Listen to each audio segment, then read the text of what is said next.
Right. Hi, everybody. Thanks for joining us. My name is Susie Herrera. I am the Vice President of Women in Public Policy and also have helped Professor Blanco on her project that we'll be discussing today. And I just want to say thank you for taking some time to join us and for participating. And today we're going to be discussing the impact of COVID-19 on Latinas in California and hopefully discussing some policy solutions that we can bring forth alongside some of our findings here with the research that was done. And today we also wanted to highlight the impact on Latinas in California because it is Women's Month. So we just wanted to make sure that we highlight this really important and impactful event that's happening and just like the important impacts that are happening within our community. So I'll pass it on to Professor Blanco and she can tell us a little bit more about the project. Hi, everyone. Good evening. Thank you for joining us.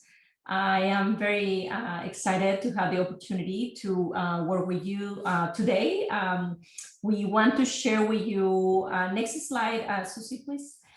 So we want to share with you today some findings from a study that we worked together. We collected data in November of 2020, last year, because we really wanted to understand the impact of COVID-19 on the Latino community in California. So for this study, I worked together with the Pepperdine team. And for today's workshop, besides sharing with you our research, we really want to make it interactive and have the opportunity to talk about policy solutions to the impact of COVID-19 in the Latino community, and specifically focusing on Latinas because it is the Women's History Month. So I am also chair of the Diversity Committee at SPP. So we, as a committee, we're very interested on creating a platform and coordinating activities so that we bring awareness to racial and equity issues. So I'm very excited that we have the opportunity to co-host this event with the organization Women in Public Policy. So I'm gonna pass it on to Vanessa to get started to share with you some findings from our work. Thank you. Thank you, Dr. Blanco. Hello, my name is Vanessa Cruz. I'm one of Dr. Blanco's research assistants, and I'm a first year in the MPP program. Next slide, Susie, thank you. So California was greatly impacted by COVID-19. In particular, Governor Gavin Newsom declared a state of emergency on March of 2020. On March 19th of 2020, the first stay-at-home order was issued, which was a public and executive order. This instructed people to remain at home with the exception of essential workers and essential shopping. On November 21st of 2020, and there was a limited stay-at-home order instituted in which purple tier counties with more than 8% a positive test would stay at home between 10 p.m. and 5 a.m. And the other stay-at-home order was the December 3rd of 2020 regional stay-at-home order, which was issued in response to the below 15% availability in the ICUs, and this also forbade any private gatherings. Next slide, thank you. So for racial and ethnic disparities in the US, when compared to the white population, American Indians / Alaskan Natives were 1.7 times more likely to contract COVID-19. The next would be 1.3 times more likely for Latinos and 1.1 times more likely for African Americans. In regards to life expectancy for Latinos, the life reduction was 3.05 years, with African Americans at 2.10 years compared to the 0.68 years for the white population. Next slide, please. So when looking at the COVID-19 cases by race and ethnicity, in particular in California, it's very evident here that the Hispanic Latino population exceeded all other ethnic backgrounds by 54.46% with cases. So this is very high. Next slide, please. Also, in regards to COVID-19 deaths by race and ethnicity in California, it can be seen that Hispanic Latino population also exceeds the other ethnic backgrounds at 46%, followed by the white population at 32%. So overall, the Hispanic Latino population in California was affected by cases and deaths, more so than the others. When talking about racial and ethnic disparities in the US for the labor market, Latinos experienced an increase in unemployment between February 20 and 2021 by 4.1% and 3.9% for African Americans, followed by 2.6% for the white population. So unemployment rates were exceeded by Latinos and African Americans when compared to the white population. In regards to labor force participation, we can see that there was a great decrease in labor force participation for 3% for African Americans and 2.6% for Latinos, compared to the 1.8% for the white population. Next slide, please. Another aspect to note is the gender disparities in the family and labor market.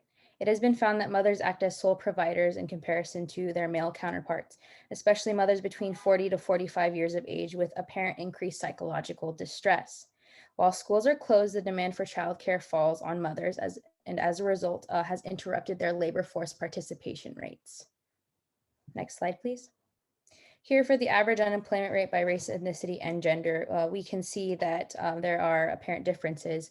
The greatest drop in unemployment was seen for the Hispanic, Latinas, and then also Black African American males. So you can see that they have the highest rates of unemployment in comparison to the others, as well as in comparison between 2019 and 2020. Next slide, please. And next, I'll hand it over to Deja. Thank you. Well, hi. Oh, sorry. Can you go back to the previous?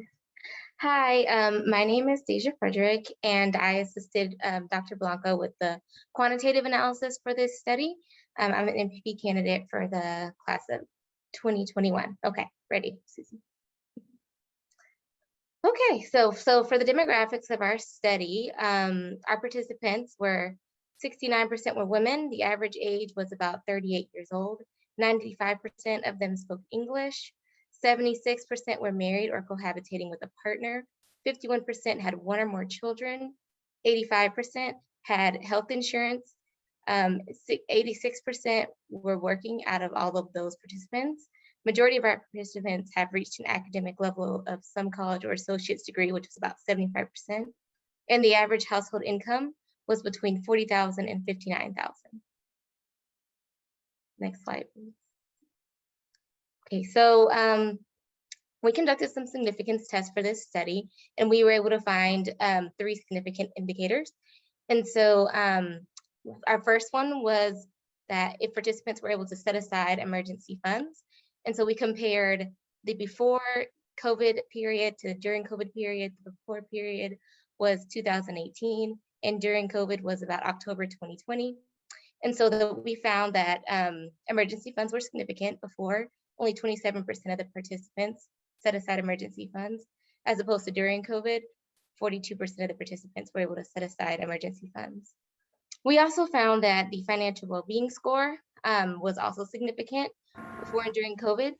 And the financial well-being score is composed of different questions that ask about things like household total spending, history of paying bills, or financial planning. And so before COVID, it was about 54% had a financial well-being score. That was their average. And during COVID, it dropped down to 50%. And additionally, financial health total score was also significant. And this was composed of questions that asked about if the participants were concerned about money lasting, the financiers controlling their lives, or just getting by financially. And before COVID, this was about 53%. And during COVID, this rose to about 59%. All right, next slide. And so our main variable, we really wanted to see how the stress from finances played out during the study. However, we weren't able to find significance in this test, but the qualitative data that Susie will talk about a little bit later, it talks more about this and goes into detail about this variable that we were particularly interested in. Okay, next slide. Lastly, We asked some questions about from the Pandemic Stress Index to ask about questions how people were affected during COVID. And so when we asked participants if they experienced financial hardships during COVID, about 59% said they did not experience any financial hardships, and that would be in October. And 10 participants had lost a job. 11 participants had their work hours or pay reduced. 89 participants were able to work full-time. 11 participants were working part-time. 30 participants were working more than 40 hours. 67 participants were working between 21 to 40 hours. And the last question that we want to talk about is, we asked about the impact of COVID on the day-to-day life of participants. And 23 participants said that COVID had much, very much, or an extreme impact on their day-to-day life. All right, next slide. Now I'll be followed by Susie, who will talk about the qualitative analysis. Hey everyone, so hi, Susie again, and I will be talking about the qualitative analysis portion of the study. So we followed up with the quantitative questions with qualitative analysis, so we were able to gather more information about the experiences that the participants were going through during COVID.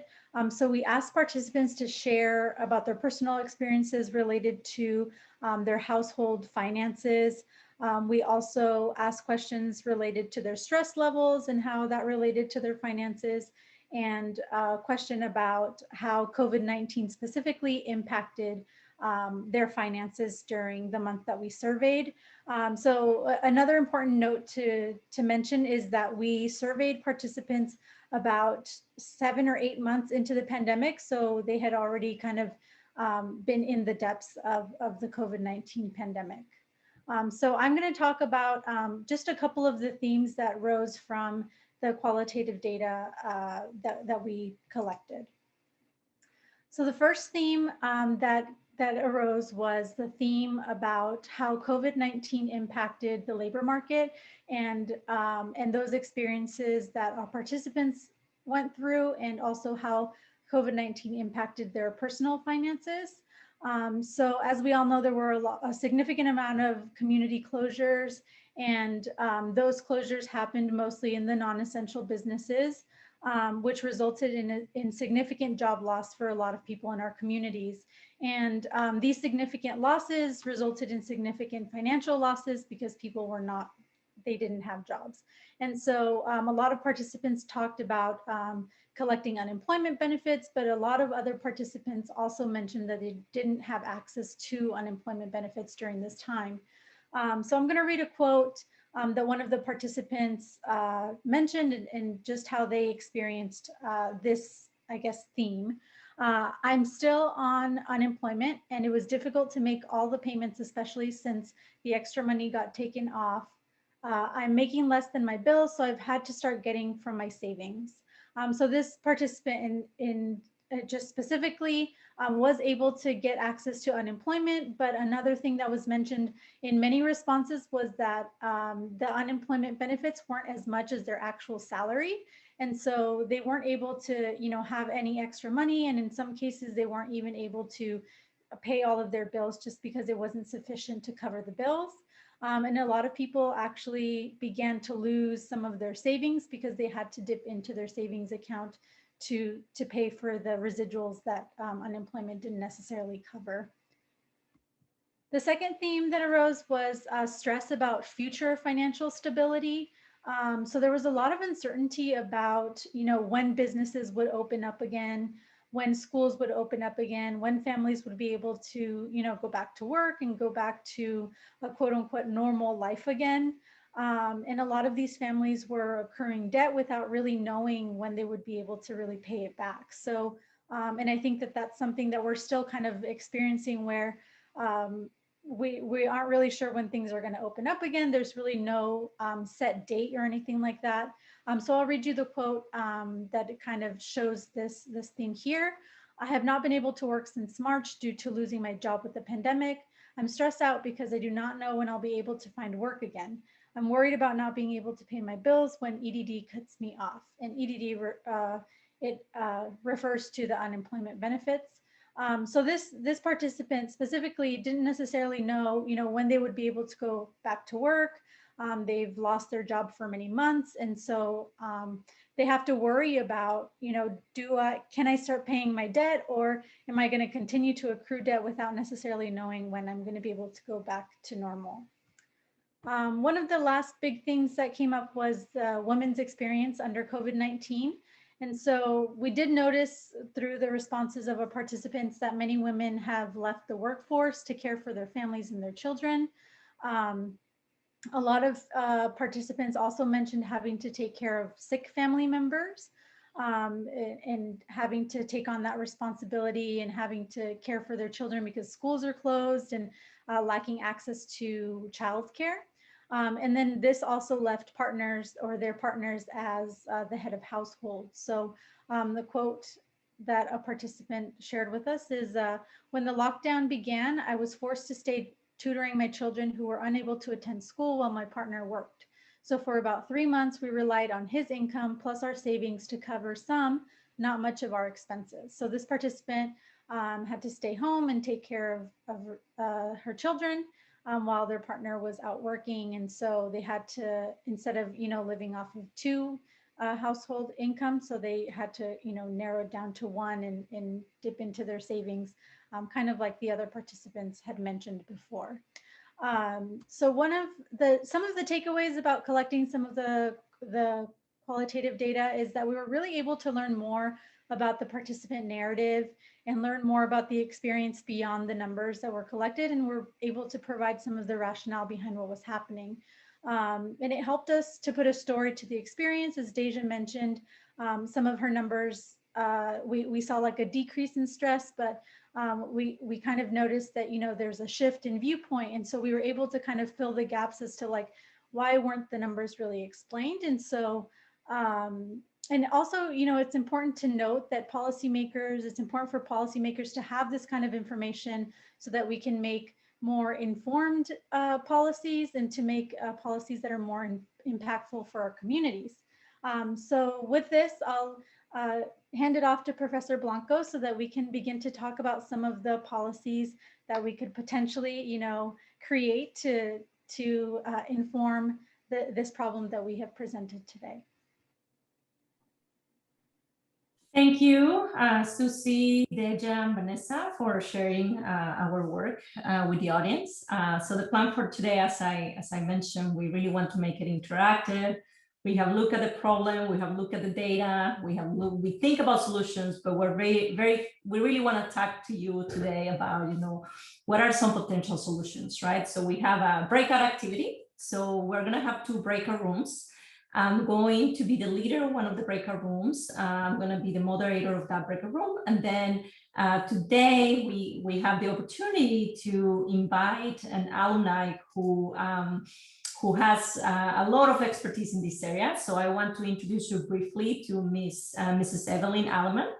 She's a founder and president of Media Image Public Relations, which is a comprehensive strategic communications agency specializing in grassroots public relations with a public policy perspective. Mrs. Alleman graduated from the Master's in Public Policy in 2020. So it is a pleasure to have the opportunity to be with her in this event and to have her as a moderator.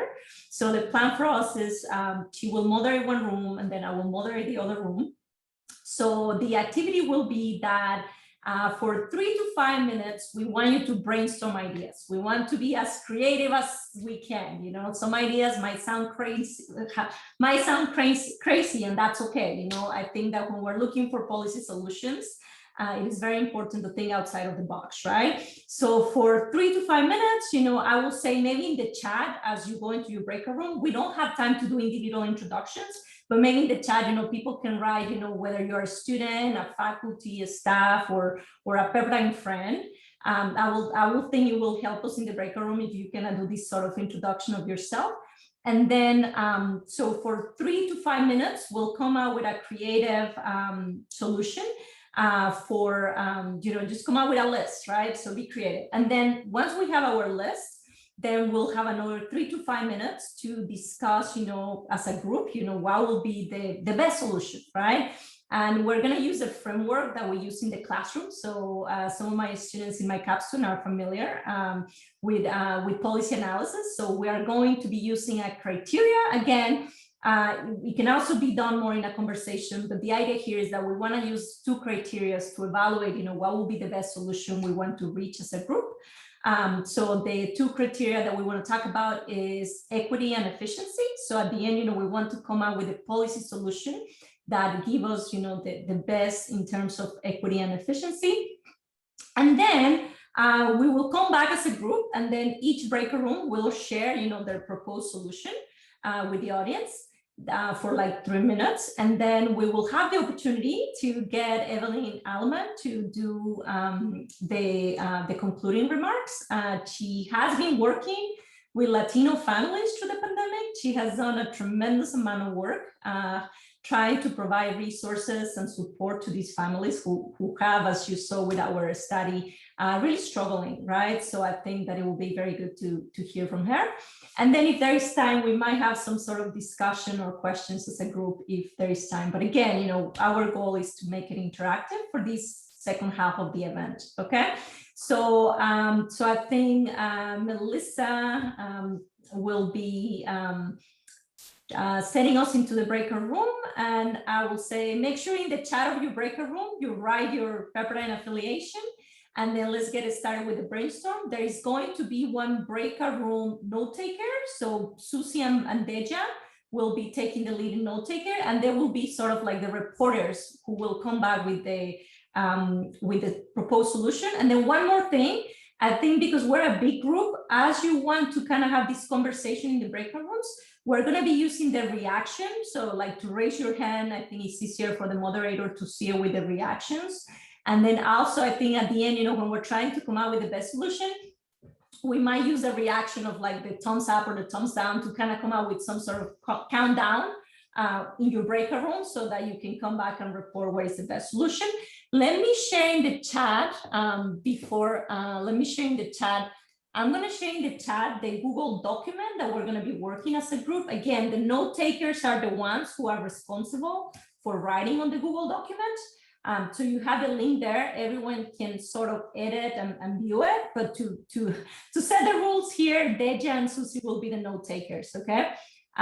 So I think we should be ready to, but again, you feel free to go into the Google document and see the work if you are in your computer and can look at it.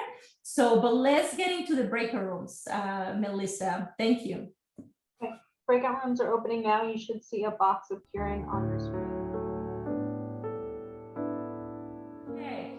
Well, since we are back, I think that I think the note takers will probably have enough to kind of share the preferred choices. I will say try to talk about 1 or 2 preferred choices. So I guess we can start with breakout 1, which is the one I was in. Susie? Sure. And maybe you can share the screen. I know, Susie, maybe you can share the Google document and then people can look at it. Sure. Yeah, I'll do that. So we had a couple of options. I think at the end, we ended up having a tie between a couple of our policy solution brainstorms. But essentially, we created like 2 themes. So how do we support mothers with childcare or family care? And how can we change the path for moms or mothers getting moms back into the workforce or supporting them in the workplace? So we came up with a couple of different solutions, and our top 2 were providing labor market policies that accommodate childcare. So supporting moms either with telework or creating policies around just being able to accommodate, more childcare or something of that sort. And then another policy solution that was brought up was early access to vaccines for mothers. So there was kind of a tie between those 2 policy solutions in our group. Thank you. And then we can go to breakout room 2. So Deja can report, and maybe Susie, you can just show Susie or Deja if you want to show the Google document. I guess Susie, since you were already there. Yeah. Okay, yeah, sounds good. Susie, can you scroll down a little bit? Yeah. So we also talked a lot about mothers as well and childcare as well. And we ended up kind of combining all three of what we talked about. And so we kind of decided on a holistic public health approach. And so this includes addressing things like childcare, employment, public health awareness slash healthcare needs. And we also thought about the important point of assigning social workers to assess the need of individuals within this approach. And one great idea was that we had that came up was a resource clearinghouse, and it kind of was like a pod style childcare network. It helps with childcare and also employment needs for parents. And can you scroll down a little more, Susie? Oh, I thought that was it. Okay, yeah. So that was basically our solution. Dr. Carlson really came up with the resource clearinghouse. It was a pretty good idea. And then everybody else really contributed a lot with all the rest of our idea, but it was pretty similar to you guys as well. Thank you so much. Again, I think we did a good job, and it's the first time I tried to do this outside of the classroom. So, and then now I'm going to let Mrs. Evelyn Aleman to share with us, the concluding remarks, and based on her expertise working with the Latino community. So, thank you. Thank you, Luisa, and thank you everyone for this opportunity to just be here today in the space with SPP and Pepperdine. As Luisa mentioned, well, first I wanted to clarify, I did not graduate 2020, I graduated 2000. So I just wanted to clarify that. I must be slightly higher in age. Sorry, I was thinking about 2020, my mind is great. But I'm appreciative. And thank you, Luisa, so much for inviting me to speak with the students and everyone here today. So first of all, I wanted to just say, this work is so significant because we really do need to start thinking about, where do we go from here? How do we help some of our communities that have been the most impacted by COVID, that have been the most vulnerable communities to begin with? We cannot approach the work of recovery, right? Specifically for the Latino community, which has been the most impacted in California, without understanding that we're speaking to different, populations of Latinos in Los Angeles and in California. The study focused on Latinos with high attainment, but we have a significant portion of the population that is completely disenfranchised, and that's really the population that has been so affected and impacted by COVID. And we have 40 million people in the state of California. 15 million are Latino, or 39%. 39% Latinos, 46% of COVID deaths in the state of California. So let's just put that into perspective. 46% of COVID deaths. At the peak of the pandemic, 51 for every 100,000 were dying. That number as of February 26 was 25 out of 100,000 per the LA Times, right? And Superintendent Austin Buettner just rolled out some figures, I think it was a couple of days ago. You saw this, I'm sure, in the LA Times or LAist. If we looked at the majority of the students in LA Unified, 74% are Latino, 74%. The percentage of families that want to return to school at this time is 10%. Why? Do we know? Did everybody know that? Percentage of families who are returning at this point is 10%. Fear because of the pandemic. At the end of the day, yes, the children are falling behind. At the end of the day, yes, there's been so much loss in terms of unemployment, in terms of finances. Like the study pointed out, the stress is so high. But what parents are telling me, and I'm speaking specifically with Latino immigrant parents, is we've already spent a year of online distance learning. We can wait a little bit more if it's going to mean saving the lives of the elders in the home, because these are multi-generational households. So I think the key here is understanding what the community has gone through, the communities, because there's so many different communities with so many different needs, understanding what those needs are so that we can move forward and create policy that is thoughtful and takes these needs into account. The superintendent said rolled out those figures. He said 389 deaths per 100,000 population in an area such as MacArthur Park. Compare that to West LA, where there were 82 deaths per 100,000 people. And 16% of people have access to vaccines in an area such as MacArthur Park compared to 32% in West Los Angeles, right? Big disconnect, huge imbalance. You can look these up. The slides don't lie. It's their own data at LA Unified. You know they want to open up. They've invested so much in disinfection and making sure the schools are ready. But the fear is real. And I've had the pleasure and the sadness of working with community clinics, of which, you know, one of them in the heart of the eye of the storm in Boyle Heights and in Pico Union Westlake, a community just a mile west of downtown Los Angeles, across from County Hospital. They had 100 vaccines for 100,000 seniors and 12,000 patients. 100 vaccines.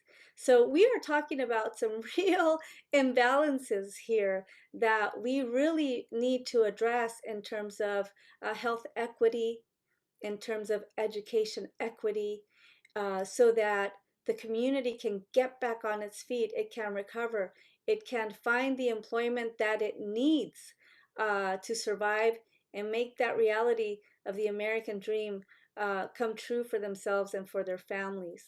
You know, this is the goal. That's where we want to go. And we can only go up from here, but we can't do it alone. We need everybody to understand these numbers. We need to understand, for everybody to understand the need. And we need everybody to understand that when one community suffers, we all suffer, right? Because there's an imbalance somewhere that we need to address. So I leave you with that. And thank you for your time.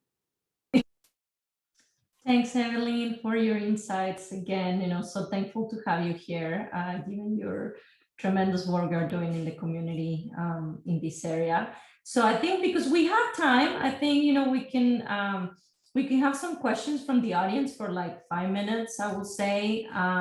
These questions can be directed, you know, to me, to the students who work on the project, to Ms. Aleman, I would say. So if you raise your hand or use your reactions, then I can give you voice to ask your questions. So I think we can do like another 5 minutes of questions or discussion or comments. Anyone? Leslie, okay, go ahead, Leslie. Sorry, sometimes it's hard to see everyone. No worries, thank you. So my question is, I know your research was predominantly based on Latina women, but I would be really interested to see, and I guess this is for anyone who worked on the research and Evelyn as well, if there were any concerns about teenagers who are having to stop their schoolwork in order to work. I know that in the Latino community, it's not very surprising for teenagers to work in order to help in the home. But I'm wondering if you came across it now and if the problem has gotten much bigger than it previously was. Our data was mostly Latino families. So I asked, you know, the head of the household, but you're right, Leslie. I mean, that's an area of research that we really want to understand the impact of COVID on teenagers. So I will let Evelyn, if she has something to add based on her experience working with the community.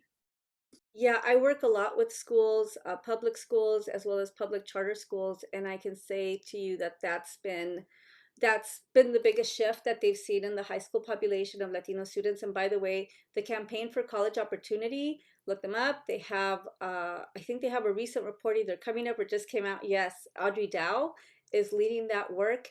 And the biggest concern is that a lot of the kids are forgoing, you know, their parents are just asking, you know, you can't go away to college right now. We can't afford it. You're going to be far away.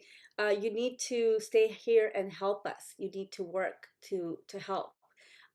So more kids are choosing to go to community college versus to go to a four-year university. That's a big concern as well. You know, we've had a lot of losses, a lot of family members and so forth. So yeah, definitely a shift, and definitely more students are choosing to, and I hate to say it, forgo their education in order to help their families financially. Yes. I'm gonna let Susie, she also works with college students. So thank you, Evelyn. So Susie works with college students, so she has some insights on this area too, based on your question, Leslie.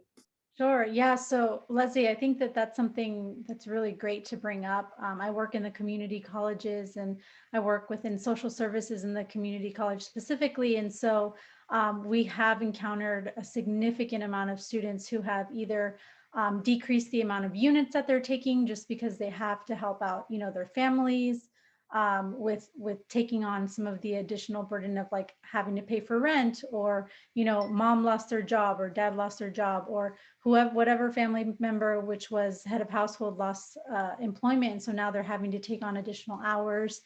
We did see a decrease in enrollment rates for the fall and for the spring of last year, and so that was something that was really prominent among community college members, at least in the LA area. That's the area that I work in. Thank you, Susie. So I think we still have time for one or two more questions or discussion here. Anyone else? Larissa, I had a question for you and your research team. Real quick, I want you to be able to get to any other questions that pop up. I think there's one too.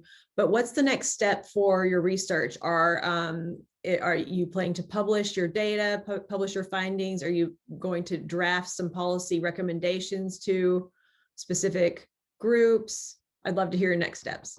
Oh, thank you. So I felt, this was one of my research projects that I felt that we needed to move quick. Like we got the data in October, and then, we collected in October, we got the results like November, December. And I told my team, we need to move quickly. The need is so big, sometimes I talked to you before, some academic projects can take 5 years, these one just can't take that long, right? So we wrote this report that we share on the link to the event, and we wrote it, with the hope, that it's like, if you go through the document, it's kind of like visually appealing because we try to make it more for our general audience. We also submitted to a journal, but of course, as you know, academic journals can take 6 months, 9 months to reply, right? So I think for this work, we're really taking a different approach because, the need is so big. So I'm actually working on a press release with Ms. Alma, with Evelyn, because we really want to bring awareness to this issue. So we're doing a press release, I'm doing a blog post, I'm doing an opinion piece. So hopefully, of course, it's an op-ed, so it has to be accepted by a journal. At the end of the day, I think at this point, we really want to bring awareness to the issue. So we're trying to take some sort of like a non-academic approach to it, right? Because if I take an academic approach, then it will be, oh, great, I wrote my paper, I send it to a journal and I'm done. But I think, the problem is so big and there is so much to do that, we really wanted to be more proactive, I would say, with this work. And the plan is, that what we learn here, we can use it to continue working, to do other research projects. So I have other projects in the pipeline that are kind of related. So so no, I think, the need is so big and it's important that we are all active in the community. And then, having this event, and you guys coming to talk about this issue, I mean, that's something very important. So I appreciate you guys making time for it. Anything else? I mean, I really want to talk to I really want to hear from Evelyn, like we come out with these solutions. So I really want to hear from Evelyn based on what she has been doing in the community. Like in your mind, what will be the best solution? I mean, what will be the best thing? I mean, I know you're working closely with families. So if you can share with us, what do you think? Yeah, well, mental health really stood out for me from the recommendations and from your report, quite frankly, in general, because that's the one thing that I'm hearing from, certainly in the school or education environment, that parents are saying, our children are going to return and there's going to be so much trauma that they're going to be dealing with. There will be resiliency, right? Because the children will have built some resilience. We know that. They've been taking care of younger children, their siblings. In some cases, they've been working.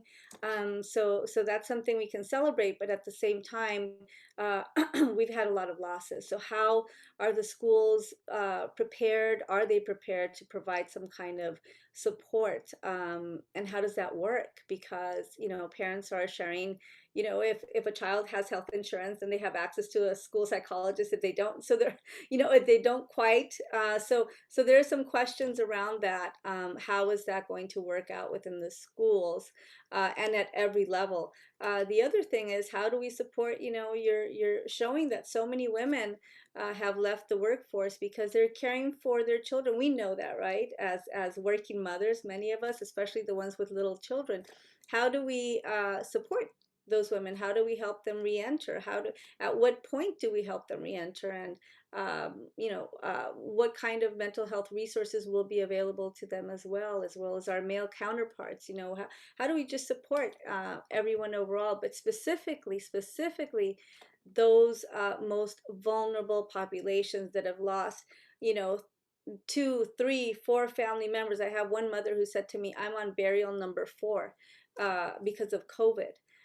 So how do we help them recover from this, and how do we help their children recover from this as well? That's I think what's significant about what you're saying, and as California gets more funding to recover from COVID, there's an opportunity there to start advocating for policies that are thoughtful and make sense for the communities to recover.